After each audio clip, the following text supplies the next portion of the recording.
मटर पकौड़े। सर्दियों की वो सुबह कुछ ज्यादा ही ठंडी थी। गांव के बाहर फैले खेतों पर धुंध की सफेद चादर बिछी हुई थी।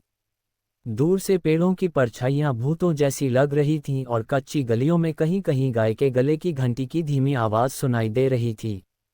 गांव के आखिरी छोर पर एक छोटी सी झोपड़ी थी। मिट्टी की दीवारें, फूस की छत और दरवाजे पर टंगा पुराना सा टाट का पर्दा।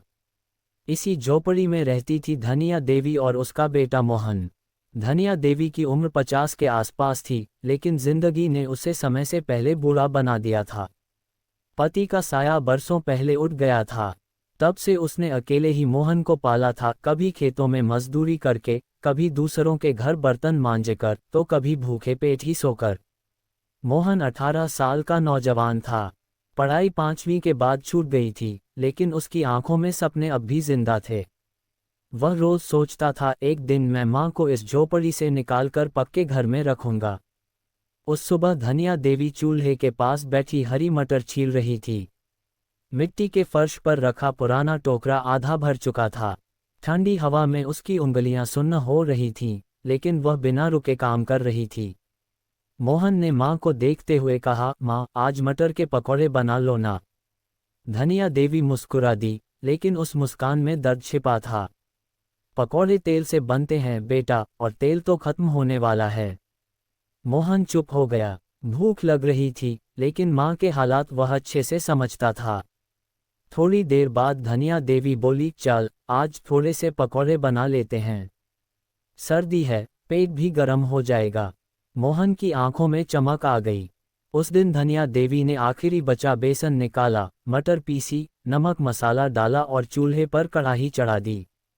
जैसे ही गरम तेल में पहला पकौड़ा डला, पूरे झोपड़े में खुशबू फैल गई। वही खुशबू मोहन की किस्मत की पहली सीढ़ी बनने वाली थी, ये किसी को पता नहीं था। मोहन ने 2 पकौड़े खाए और बोला, माँ, मैं थोड़े पकौड़े बाजार में बेच आऊं। धनिया देवी घबरा गई। अरे नहीं बेटा, लोग हंसेंगे। गांव का लड़का पकौड़े बेचेगा। मोहन ने धीरे से कहा, माँ, भूख से बड़ा कोई मजाक नहीं होता। धनिया देवी की आंखें भर आईं। उसने पकौड़े एक पुराने टिन में रख दिए और मोहन को दे दिए। मोहन गांव के चौराहे पर पहुंचा। वहां पहले से चाय वाले, मूंगफली वाले और सब्जी वाले खड़े थे। मोहन ने डरते डरते आवाज लगाई, गरम गरम मटर के पकौड़े, सर्दी में गरम पकौड़े। पहले किसी ने ध्यान नहीं दिया। फिर एक बूढ़े किसान ने आकर एक पकौड़ा लिया। और मुंह में डालते ही उसकी आंखें चमक उठीं। अरे, ये तो कमाल है रे। धीरे धीरे भीड़ लग गई। 1 घंटे में सारे पकौड़े बिक गए। मोहन घर लौटा तो उसकी हथेली में चंद सिक्के थे, लेकिन दिल में उम्मीद का खजाना। धनिया देवी ने पैसे देखे तो रो पड़ी। बेटा, आज तेरे पकौड़ों ने मुझे जिंदा होने का मतलब दे दिया। अगले दिन से मोहन रोज पकौड़े बेचने लगा। धनिया देवी सुबह सुबह मटर पीसती, मसाले तैयार करती और मोहन उन्हें बेचता। लोग दूर दूर से आने लगे।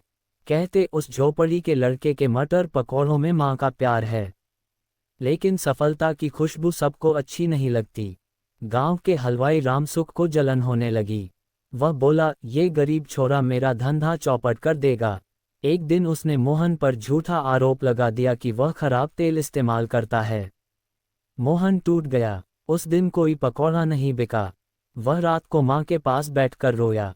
माँ, शायद हम गरीब ही ठीक थे। धनिया देवी ने उसके सिर पर हाथ रखा।